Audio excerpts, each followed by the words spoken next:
Welcome to the latest Wax Ecstatic Pack Break. I'm your host, Matt Sammon, and we've got a special show for you this week as we've got some different wax to break open. I normally don't stray far from baseball cards. In fact, we've never done anything outside of baseball cards. I've thought about maybe we do hockey or maybe we do some other sports, and everybody seems to shoot it down, and I guess that's a good sign that we're doing something that you all enjoy.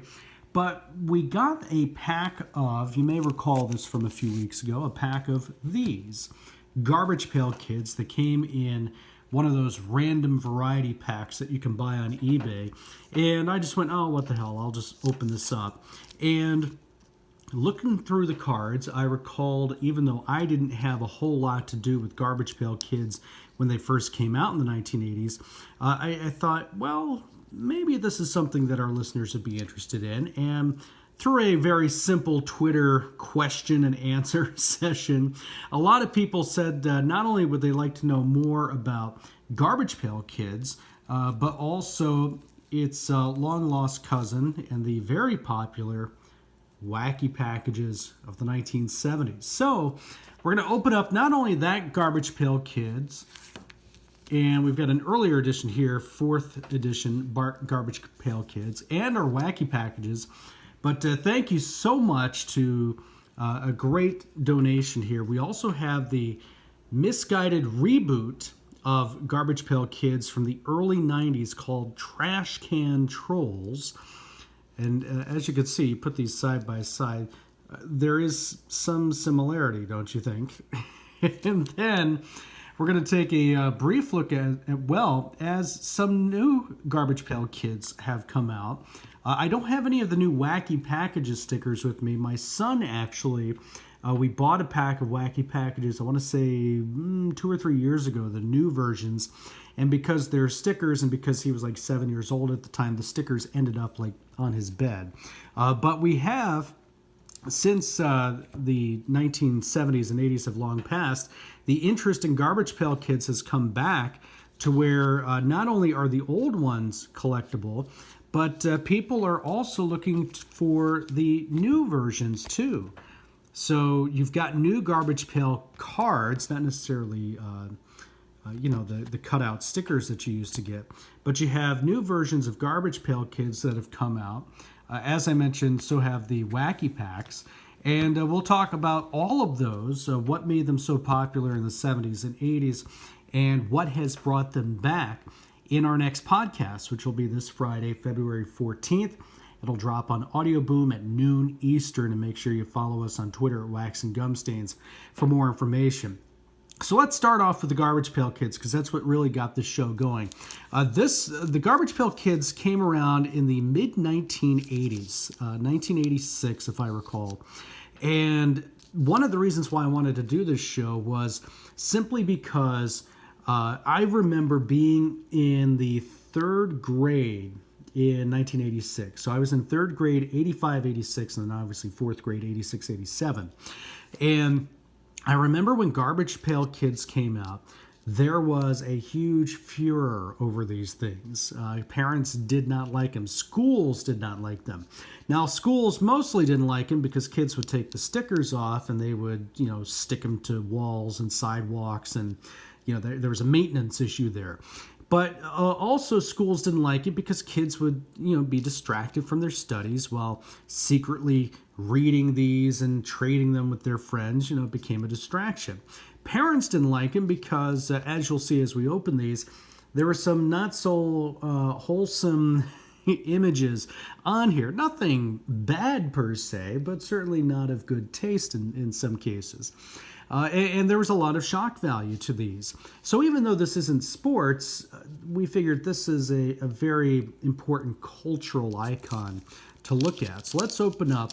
By the way, I got to explain this. This is the blister from holding my bat during batting practice at my son's baseball practice recently. So this is what happens when you have to hit about 200 fly balls in a row during the fly ball drill. So no, I'm not like being bitten by rabid dogs here. So my apologies. It doesn't look good. So we open this up, and you know what's so funny? I actually remember this one. I actually had this one, Larry Lips, and I remember it too because obviously of the little coiled neck here. And here's this freakish looking baby with the platypus lips. You can also see the delicious gum that's in here, which I will not touch with a 10-foot pole. I've had all sorts of stomach issues from a chest cold I recently had. All right, so we've got Larry Lips here, and we flip Larry Lips over, and you'll see this was very reminiscent of a lot of the baseball cards that Topps used to make. And basically, they were puzzle pieces. So if you collected all of them, you could flip them all over on one side and put together a gruesome-looking puzzle. So we have Second-Hand Rose, which is kind of creepish. Okay. Now here, Second-Hand Rose, you've got the faux wanted poster here. Wanted for blackmail. Mailman. Also guilty of the following crimes: delivering issues of Bran Illustrated on time, but your Playboys always come 3 weeks late. So that's another reason why, especially elementary parents in schools didn't like that, because Playboy, you weren't supposed to know about that when you were 8 years old. Well, you weren't supposed to. Quite a few of us did. So we got that. Let's see. Horny Hal. So here's another example here where Horny Hal, it's clearly, hey, here's a guy whose mouth is a horn. But we all know the double entendre of Horny Hal. And you can probably look at this picture any way you wish and figure out any way that horny can be worked in there. So there's a puzzle piece on the back. All right, Bruce Moose. We all love, basically babies shot and strapped to the ceiling of a car. So another wanted poster here, substitute teacher. So here's another reason why the schools didn't like it. Assigning 67 algebra problems, assigning 200 pages of David Copperfield if it's a math class. So, I am stupid, making fun of the teachers. They obviously didn't like that. And Shorned Sean. So here we go with, the baby basically peeling his skin while shaving himself. And another wanted poster here for Lazy Bones, for a kid napping. So basically making fun of the fat kid that's falling asleep in class. This is almost card for card what I got in one pack of these back in 1986. That's scary because I remember this one and I remembered that one. I may have had any of the other three. I don't recall. All right, let's quickly go through the 8th series here. So again, from 1986, really popular nowadays, or by this point in time, I should say. Sparrin' Warren. So now we just have, just this gruesome boxing card here. So these versions have, kind of the Bazooka Joe comics, if you will, along with the phony mailing giveaway. So earwax, like who wouldn't want earwax? I've got plenty of that for my chest cold too. Smellin' Helen. All right. Live Piranha. We all love Live Piranha. Dang Lin. So you can see why some people would be concerned about that puzzle piece on the back there. Reggie Veggie. Here's what your completed orange border picture will look like. Collect all 21 cards. Oh, well, there you go. There's your puzzle guide right there. Your Drillin' Dillin' puzzle. Followed by Interstella, featuring a vomiting child in space. And who doesn't like a vomiting child in space? Or Dylan Drillin's finger coming through his head. Oh boy. Excuse me. So I have remnants of that cold. All right, so let's move on to the Trash Can Trolls. This was the ill-fated comeback attempt of the Garbage Pail Kids in 1992. And we've got some theories as to why it didn't work. All right, Armpit Brit. Looks like, yeah, the troll doll here. And you got a puzzle piece on the back.